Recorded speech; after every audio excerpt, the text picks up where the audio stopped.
sat down, albeit for half a minute, that's how to handle crisis. Because you see, between the two the two major stakeholders and other stakeholders, it's difficult to discern who is right and who is wrong. Because it will take a while for you to even know the truth. So it's perceptive things like this. Okay? It's perceptive things like this that will try to hold the peace. If Autumn could come and say specifically, I spoke to the president and he listened to me and agreed with me, and the president hasn't said that, no, I didn't speak to Autumn or I didn't agree with him. Yeah. If that, and especially, don't forget that Autumn in this particular instance, quote and unquote, is the aggrieved. That's right. Okay, is the aggrieved. And it also says that troops were deployed in the area. That's right. where this happened, and a lot of whatever camps and whatever were burnt down, and so on and so forth. So there is reaction from the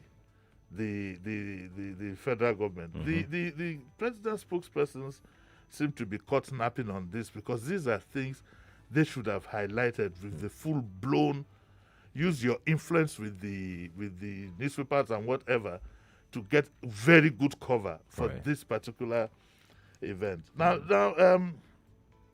going on here, Autumn now says that the 2023 elections may not hold over insecurity. Now, I thought that the meeting he would have had with the president would focus more on security than the issue of 2023 elections. But if he now brings it up, an alarm goes up in my head. But I will keep that for now. I'd rather watch developments, and then I'll be able to do what I would call a proper analysis of what the implication of that statement. For me, it is a very loaded statement. Oh, really? It is loaded. I thought it was quite obvious that, I mean, the insecurity is on the rise. It's never. No, the issue, bringing in the 2023 elections at a time like this, on whether it will hold or not, for me, it raises an alarm in my head. It might not raise an alarm in your head. No, but because it's obvious. If it was asked that question, if that question was put to him, and he said, look, let's not even talk about 2023 for now. If we don't tackle insecurity, who says we're going to have a 2023 election? Let us wait now. Calm down. No, I'm just saying I'm just saying that maybe that question was asked, and that's. You know, one of the things I found interesting yesterday was the reaction to my analysis of the author. Oh, that one. I saw your response to. and I'm good to. And I can't understand how anybody would criticize you. People will criticize you, but will criticize the fact that you say they'll just speak what is favorable to them and wrong with it. You know, I mean, so let's tarry a while and see where all this is going. Yeah. What it shows, though, is that you cannot remove politics from what is going on. The question is, if this is some strategic planning by certain persons, what is it meant to achieve? What is it meant to achieve? Then secondly, would it achieve what they want it to achieve? Because, like he said, with all these tensions and so on and so forth, it could be, I'm just guessing, it could be a build-up to some kind of thinking that says that, okay, if our candidate is not declared the winner or whatever it is, we've already precipitated a crisis as part of the strategies to push our agenda through. It's very complex thinking. You just have to wait. If you're not an analyst, I say go take a coffee, go sit under the tree, sit under the shade. Don't bother stay, but leave those who are paid to. But back to what I said, so I don't lose complete track. I think that the response from the federal government is quite. I'm trying not to use the word, but that's what it is. It's commendable. Okay. I would have said that it's ordinary, but in these days, it's quite commendable. And there was very swift reaction from the president, quickly having a meeting with him. Okay. All right. Let's move on now. Let's go to the Punch. We'll come back to the Vanguard in a moment. Gbajabi Amila accepts rejected diaspora petition. That's a story here on page 12 of the Punch. Yes, we all know the story of the embarrassing deputy speaker. You know. And I'm glad that my cousin has done the needful and done the right thing. Don't rub it in now. Just say the speaker. The speaker. If it's my family, it's just the speaker. I mean, it's hey, not your listen, cousin. This, all of you have been enjoying. You've been enjoying yourselves when I've been a bit critical of him. Yeah. He didn't say it that time. Now that I'm saying, yes, it's my. Okay, you can have it. For the elderly people, they remember the story of Coca is my cousin. This one, Gbaja, is my cousin. But jokes apart, he has done well, and I also commend him for a very quick resolution of the matter. Very quick resolution, so we don't keep it for too long. Yeah. What the deputy speaker did. It's just a deputy again. Was not deputy. Get out of here. What the deputy speaker did. He just a deputy again. He does a deputy again. Mark by me. What the deputy speaker did is was very embarrassing. Yeah, actually. Extremely embarrassing. Actually. From somebody I was embarrassed. at that level. We might have to start setting exams to fill in certain positions. Because whoever saw that all over the world would think there's something wrong with these people. There's nothing wrong with us. In this issue, the man is standing alone. So we'd like to thank the Honorable Speaker for doing, the right thing at the right time. And I think that is quite... So that at least in the interim, that's right. I think we should just let slip. Quite commendable. Let's just move on. Let's move on. Now, back to the Vanguard page 10. AstraZeneca may have used outdated information in trial, U.S. health officials allege, as Nigeria vaccinates 215,000 eligible persons. So there you go. My first instinct was not to even touch this story because of the politics of the politics. The politics. But I thought that I probably need to, in case it goes viral, and explain to our people that there's a lot of politicking going on in the issue. Damn, too much. It's politics. Too much. It's competition. It's big bucks. It's money. money. It's markets. Money. Money.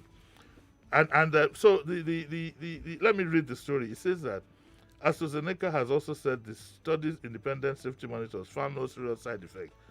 That's what AstraZeneca said. But after those encouraging results were reported, the U.S. National Institute of Allergy and Infectious Diseases issued an unusual statement. And the agency said the Data and Safe Monitoring Board expressed concern that AstraZeneca may have included outdated information from that trial, which may have provided an incomplete view of the efficacy data. I just say let's just go ahead with what we're doing. Let the pharmaceutical companies sort themselves. But you know the damage this will do to AstraZeneca. Already in Europe, the doubt in AstraZeneca is so huge. All the major European countries have about 50% doubt in the AstraZeneca vaccines. Over 50%. The list was, I think, 52% or so, the doubts there. That's what you call the French call c'est la vie. That is it. It's politics. It's politics. It will be interesting. I hope I'm alive 20 years from now when the true story about this COVID is revealed. I enjoy, anybody in your when you're less busy and you can go watch a movie, to go and watch Mission Impossible 3. That's exactly what is played out. Mission Impossible 3, same thing. Some people, set up a virus and had the antidote. Same thing. Mission Impossible 3. Just go and watch it. Look, I'm sure if you have Netflix, you'll be able to pick it from there. Back to this. So far, Nigeria has vaccinated 215,000 people. That's right. Okay, they've vaccinated 215,000 people. And not as fast as I had hoped. Well, given the fact that now FOC we get them, hey. We had about apart from that 3 million. How many doses again? I don't know. And then MTN, bought another 300,000. Has the MTN one? Yeah. It has. Yes. Are you sure? Yes. I am. I am sure. Can I just take my leave?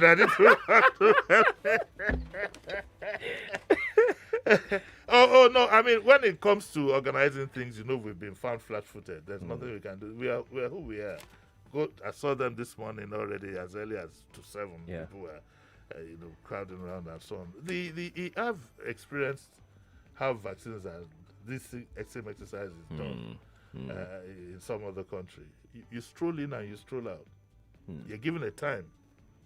You get an SMS. It's just like an appointment. You get an SMS then it's not just like an appointment. It is an appointment. You get an SMS, come at 2:50. Mm-hmm. You arrive at 2:30, as per Nigeria. Yeah. You arrive there. There's nobody inside. When I say nobody inside, no queue, nothing. Yeah. Because you're scheduled for 2:50. Right. So you line up, and then you do this, you do that, you get it. The only thing that keeps you, the whole exercise is like 5 minutes. The only thing that keeps you is there's a nice place for you to sit down and read a magazine for 15 minutes, so that there is still, if there's any side effect, whether you want to faint new, or you want to keep going by meal, or you want Chris or anything happen. And off you go. Yeah. In Nigeria, you told people to fill forms. When they filled the form and clicked the enter button, they now get a message that says, we will contact you very soon. I'd like to know who has been contacted so far. Instead, what happened? The first day it came, everybody went there and got vaccinated. By the second day, racketeering had started. So shameful. Now, only God knows. So shameful. It's so shameful. Shameful. Let's move on to the Vanguard. Page 11 of the Vanguard. Insecurity, police mount 24-hour surveillance on Lagos schools, farms. Oh, wow. Well, this is what we are told. I haven't seen any sign to that effect, but of course, security, one of the best security arrangements is that you can't see. Yeah.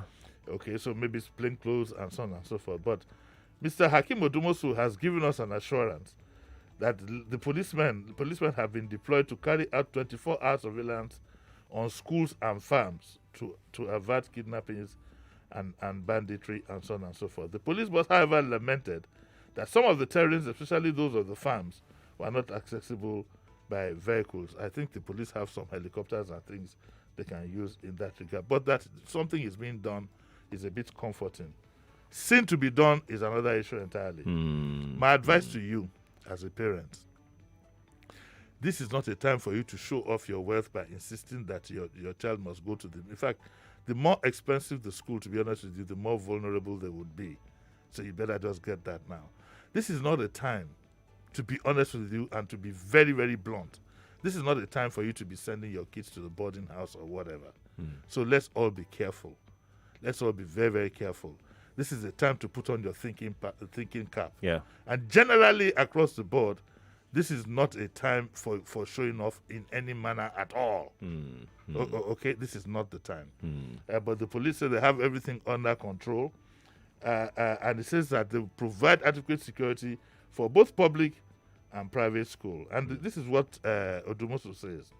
The command has also established synergy between schools, parents, communities, and other security agencies in the state on the need to improve on the existing security architecture in various schools, whatever. Maybe sometime tomorrow we'll be able to put a phone call through to one or two schools and hear, from them how safe they believe that they are. But we all need to be very careful with our children. Do not, I repeat, under no condition should you be allowing your driver to take your child to school at this point. You better just take that responsibility on yourself, whoever you might be. Remember that the higher, the higher up you are in the society, the more vulnerable you are. And there's some videos. I saw one very disturbing video. Yeah. And I pleaded with people to stop sending me these things. And from today, I've resolved to just pass them on to the authorities to go sort out. But these videos in which some people were threatening, they say they're guarding the bush and so on and so forth. But you guys are sleeping at home. If you have 100 million, you should be able to part with 10. And I said, there you go now. There you go now. This boogie that we have hanging around us, if we are not careful, is going to become a full-blown revolution. And guess who the major victims will be? Right. It's people like you and I. So better get that straight on. Indeed. Adesoya Abimbola on Facebook says, God will help us on insecurity, but everyone should be vigilant concerning their environment. That's what you have just said now. Let's take one more thought from WhatsApp. This is going back to the issue of vaccine. Ahmed Kinde on YouTube rather, says the capitalistic tendencies of the Western world is getting muffled with the COVID-19 vaccines. Information is very difficult to gob these days. And latest also on YouTube says, if countries are doubting the efficacy and equally rejecting AstraZeneca vaccine, why don't we just switch to the more acceptable ones? We have little or no experience when it comes to vaccines. You can't switch because you don't want to buy. You want to go begging. We don't even have the facility to switch. You must realize that we must realize that we live in a very competitive world, and nobody loves you. Don't be deceived by all this aid to Africa, aid to this, aid to that. All these are measures to stunt your development. You understand? Like the Chinese say, it's better to teach somebody how to fish than to keep giving him fish. If African leaders won't get their act together, we'll continue to be punished in this manner. We'll continue to be punished in this manner. Indeed. Of course, there's politics. These people are in business. That's right. They're not charitable organizations. Right. That's they are in business. Forget what is in their company handbook and so on and so forth. Right. At the end of the day, it's all about money. You know, they're running a business. And the earlier you realize that, the better. Also, their countries are your competitors. They see you as a potential competitor. Right. It's better for you to remain stunted than to come compete with them later. You know, Africa, unless we change our set of leaders and change our thinking and whatever, we'll always... And look, they have also devised a way to keep you stunted, even upstairs. You just can't get yourself organized. Whether the Gunos Labere or they inside the sardine or something where they chop, I don't know. But we just can't get ourselves. I don't understand where that's coming from. I don't know where you tell people to fill forms and tell them you'll get back to them, only for them to hear that, what are you still doing here, the sheriff? Oh, no, I'm waiting calmly. I will soon get in touch with you to come and take vaccine. When they don't take finish. It's sad. It is. It's very, very sad. And troubling. What is even more troubling, sorry, Sheriff, what is even more troubling, go one day, just sit down on the social media and try and sift through the information that's going. You will see that there's a lack of deep thinking. People don't even concentrate to read the post before they fire their own. Yeah. You're right on that one. Let's flip to page 14 of the Vanguard newspaper. Don't set Nigeria on fire over hijab. PFN tells Kwara governor. I don't know why anybody needs to tell anybody that this is a non-issue, really. I mean, what is the problem? Look at it from a very simplistic... First of all, don't argue with a man who keeps using his own principles and laws by which he lives. You should look at the general law. Very simple. If you have a public school, or you even have any school at all that dictates that somebody can do certain things according to their religious doctrines, it means what is good for the goose is also good for the gander. I'm not going to go into an argument as to whether hijab is even is in the Quran or not. I don't want to go into that. That's not. Let's look at it from a simplistic. All of us have been to public schools now. We've had public schools since only God when. Why is it now? I come from a Muslim family. I never heard of hijab until recently. That's the honest to God truth. I come from the Jamaatul Islami. I never heard of hijab. I don't know where this politics is coming from. But the question is this. If you insist that some must wear hijab, then you also be allowing those who are Celestians to wear sutana. Those who come from those who come from... you must respect every other person's religion. That's just the way it is. That's just the way it is. They're willing to push this through. Religion is the same way you wake up in the morning, people are sending you prayers. I don't need you to pray for me. It's all hypocrisy. I had to issue... I remember back then, some 2 years ago, I had to beg people, don't send me... don't need to send me any prayers. We set wrong priorities. We send wrong priorities. It's just... Religion is strictly private. Strictly private. So if you're going to allow people wear hijab, then they can wear sutana. They can come to school without wearing shoes. Those who if that is what you want to push through, then you must respect other people's practices as well. Those who come from the Kalakuta, they can come to school without shirt or anything and just come. and tell you it's their religion. We are the laughing stock of How have we ever got to this? I honestly don't understand. And like one chief imam said, I watched him on video. Beautiful submission. If you insist that is what you want, send your child to a Muslim school. It's as simple as that. Simple as that. But you see, all these little pockets of things, that is why the federal government itself needs to take a very robust approach to these various developments. And if there's somebody or a group of people playing mischief to cause so much wahala in our society, we need to bring them down. This is uncalled for. It's uncalled for.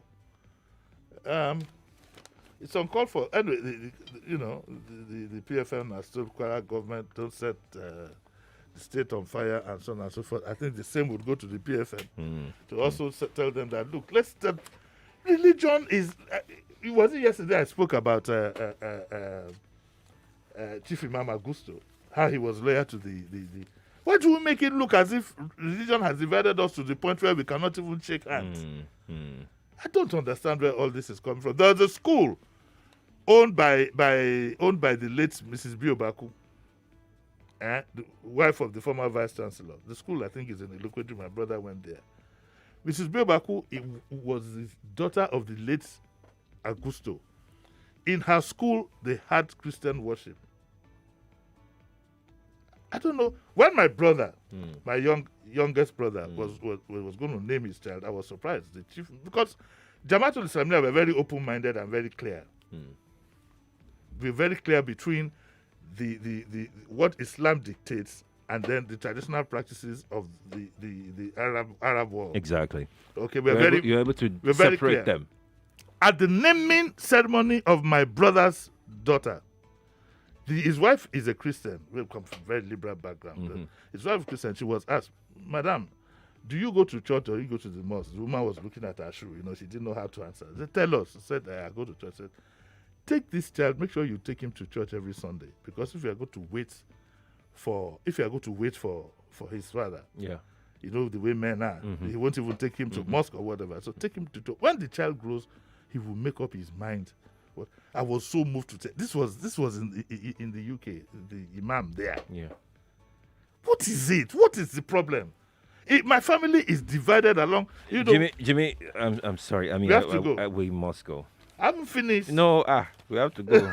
we'll do the rest at 9:00. We are not doing today. It's Diabumi. Yeah, okay. And we're honoring Mrs. Bankole at 70. But she's coming in with her daughter, so we are going to have mother and child Diabumi. That's great. Guess who the daughter is? Yeah, who is that? The stallion. What? That is awesome. Oh my God. Okay, thank you so much for coming around. All right, let's go now. Let's go. We'll take the news after now. We hear a message from our sponsors, MTN Nigeria, and we'll be right back with the news. After the news, we'll talk about inmates and rehabilitation. Why do we stigmatize ex-inmates? Why? I'll be right back. Stay here. It's been nice doing this with you, Jimmy. Thank you.